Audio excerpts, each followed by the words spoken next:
عزیزان محترم، عید الفطر، عید کا دن اور عیدین کا دن مسلمانوں کے لیے ایک اہم دن ہوتا ہے، اور اس اہم دن کی اہم عبادت ہوتی ہے۔ دین اسلام وہ مذہب اسلام ہے، وہ پاکیزہ طریقہ ہے، وہ اسلام ہے کہ انسان کے زندگی گزارنے کے اصول و ضوابط، اس کے پابندیاں اور کس طریقے سے زندگی کو گزارا جائے۔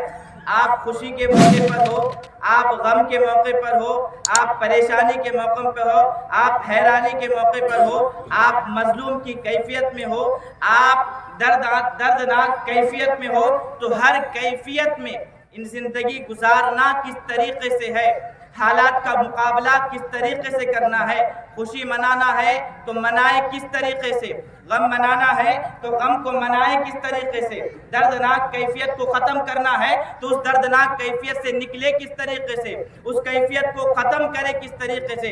ہر مسئلے میں، ہر دشواری میں، ہر رکاوٹ میں، ہر تنازع میں اسلام نے رہنمائی فرمائی۔